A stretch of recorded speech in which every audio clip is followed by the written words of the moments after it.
নমস্কার বন্ধুরা, আজ সকালেই আমি একটা ভিডিও পোস্ট করেছিলাম যেখানে বলা হয়েছে যে কিভাবে আপনি এসআইআর এর ড্রাফট লিস্ট ডাউনলোড করবেন। কারণ আজকে 16ই ডিসেম্বর, কিন্তু যেই ওয়েবসাইটের কথা আমি বলেছিলাম সেই ওয়েবসাইটের সার্ভার আজকে ডাউন চলছে। স্বভাবতই পশ্চিমবঙ্গ তথা ভারতবর্ষের বহু মানুষ এসআইআর এর ড্রাফট লিস্ট খোঁজার জন্য সেই ওয়েবসাইটে গিয়ে ক্লিক করছে, যে কারণে প্রচণ্ড হাই ট্রাফিকের কারণে এসআইআর এর সার্ভার ডাউন হয়েছে, যে কারণে ওয়েবসাইট মারফত আমরা আমাদের নাম এসআইআর লিস্টে উঠেছে কিনা সেটা আমরা দেখতে পাচ্ছি না। তো আমি এই মুহূর্তে একটা অ্যাপ্লিকেশন অর্থাৎ মোবাইল অ্যাপের নাম বলবো, সেই অ্যাপ দিয়ে আপনারা আরও সহজে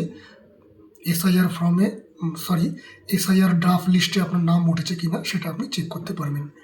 দেখুন, আপনার স্ক্রিনে আমি আমার মোবাইল স্ক্রিনটা শেয়ার করছি, কিভাবে আমি এই এসআইআর ড্রাফট লিস্টের মধ্যে আমার নাম উঠেছে কিনা সেটা চেক করে দেখতে পারবো। আপনি আপনার মোবাইল ফোনের গুগল প্লে স্টোরে চলে যাবেন। প্লে স্টোরে গিয়ে আপনি সার্চ অপশানে গিয়ে লিখবেন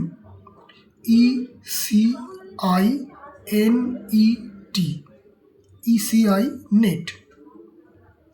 এবার প্রথমে যে আসবে ইসিআই নেট যে অপশানটা, ওখানে ইনস্টলে ক্লিক করবেন। দেখবেন কিছুক্ষণের মধ্যেই আপনার ইসিআই নেট অ্যাপ্লিকেশনটা আপনার ফোনে ইনস্টল হয়ে যাবে।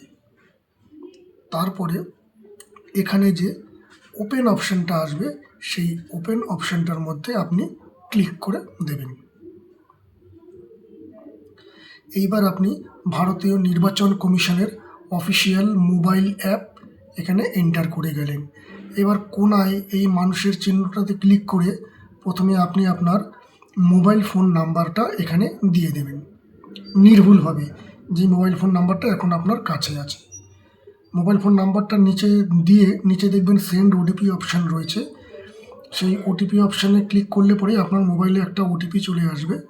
সেই ওটিপিটা আপনি নির্ভুলভাবে দিয়ে দিলে পরেই আপনি লগ ইন হয়ে যাবেন। তারপরে হালকা সবুজ রঙের অংশে যে সার্চ ভোটার লিস্ট রয়েছে, ওটাতে ক্লিক করে আপনি আপনার ভোটার আইডি কার্ডের নাম্বার বা এপিক নাম্বারটা এখানে নির্ভুলভাবে দিয়ে দেবেন।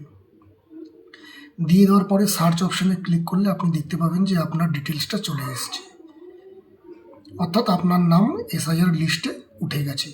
এবার এখানে আপনি অন্য কোনো নাম্বার দিয়ে চেক করতে পারেন, অন্য কারো আপনার পরিবারের এই একইভাবে চেক করে নিতে পারেন। যাদের নাম আসবে না এখানে, তাদের নাম এসআইআর লিস্ট থেকে পুরোপুরি বাদ চলে গেছে। আশা করি এই ভিডিওটা আপনাদের কাজে আসবে। কাজে আসলে অবশ্যই চ্যানেলটিকে সাবস্ক্রাইব করে দিন এবং এই গুরুত্বপূর্ণ ইনফরমেশনটা যাতে অন্যেরা দেখতে পারে সেই হিসাবে ভিডিওটাকে শেয়ার করে দিন। ধন্যবাদ, দেখা হচ্ছে পরের ভিডিওতে।